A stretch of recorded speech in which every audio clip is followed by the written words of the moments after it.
博客伴讀，摒棄狹隘思維，擁抱大灣區融合發展。作者馮偉光。近日有一位議員呢就粵車南下嘅提議呢就引起爭議。詳情如下：喺粵港澳大灣區建設持續推進嘅進程裏邊呢，粵車南下呢個政策呢備受矚目。呢個本來呢就促進區域互聯互通、協同發展嘅積極舉措，但係呢，香港就有部分政界聲音呢將佢呢同呢個消費力掛鈎，着實令人匪夷所思。呢種觀點呢不僅體現出厭人窮嘅狹隘心態，更加同香港一貫食四方飯嘅商業傳統背道而馳。香港呢座國際化大都市，從開埠以嚟呢就憑借自由港嘅優勢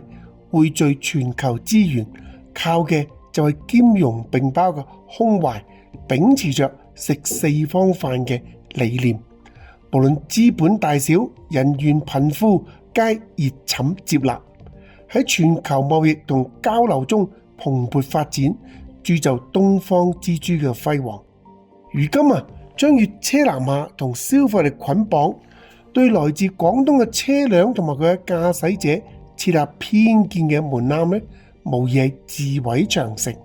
破壞香港海納百川嘅良好形象，阻擋自身發展嘅多元路徑。從融入大灣區發展嘅初衷嚟睇，呢個錯誤觀點咧，更加係違背大勢嘅。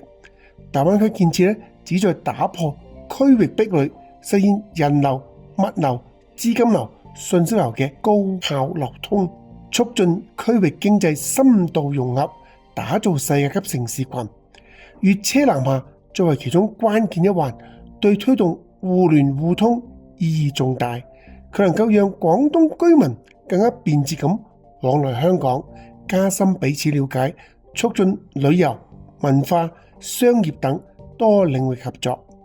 如果係因為擔心所謂消費力不足，就對粵車南下諸多限制，等同於關上咗香港融入大灣區發展嘅一扇重要大門，令到香港錯失大灣區發展嘅諸多機遇，難以在區域協同中找準定位，發揮優勢，實現新嘅飛躍。誠然，香港地少車多，交通壓力大，呢個係客觀嘅事實。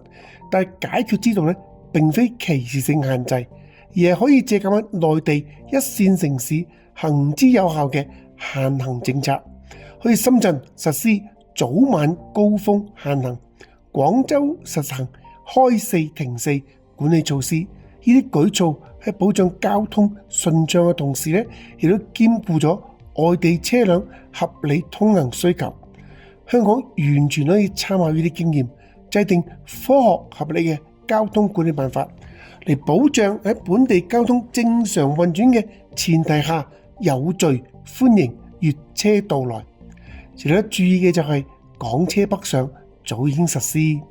香港嘅車輛能夠自由馳騁喺內地廣闊嘅道路上，享受內地發展帶來嘅機遇。而呢個時候對粵車南下設置過多限制，盡顯香港本位嘅短視。